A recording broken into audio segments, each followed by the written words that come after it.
So my name is Patti Clark. I'm an American shooter, small bore shooter, and I've been shooting for many years, over 50.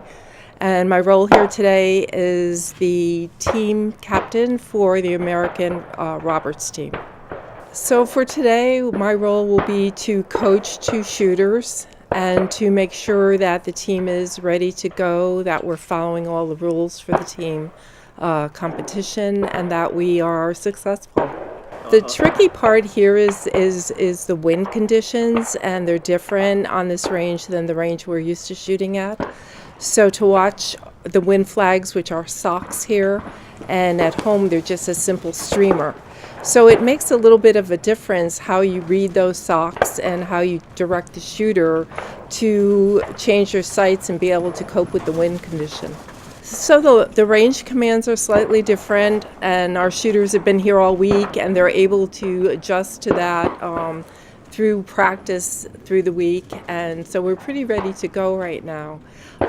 Some of the other differences are just the fact that we're hauling our gear a long distance, getting our rifles into country, and being sure that nothing was damaged in the travels, and so it's a difficult situation anytime an athlete competes away from home.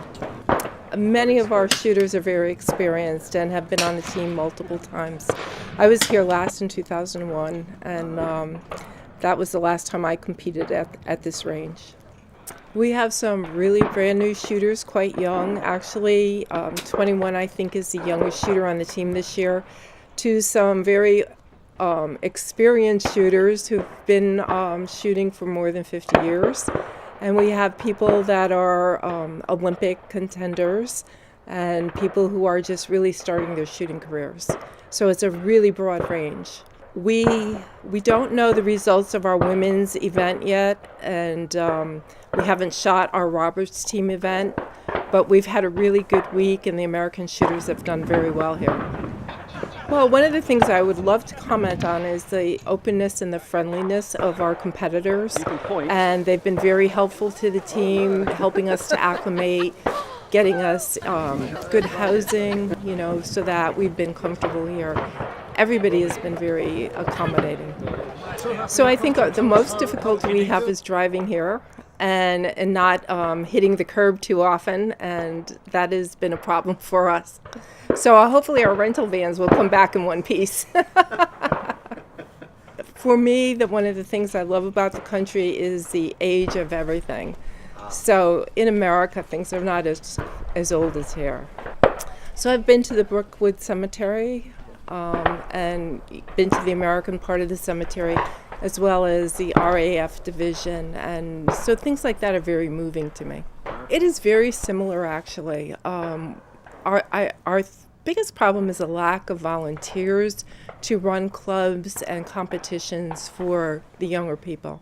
So when I was a young person, I had a club I grew up in. There were 40 or 50 of us at a time. Now clubs tend to be somewhat smaller and fewer and farther between. I love the sound of hearing the gun go bang. So the first shot in any competition is my favorite shot. What we tend to try to do is shoot one shot at a time, so every shot is an individual match, and that keeps you focused on the moment. So we go through a shot routine so that we know every step what is the next thing that's going to happen, and you just focus all your attention on executing that step. And that's usually what leads to success. If your mind wanders, you get into trouble.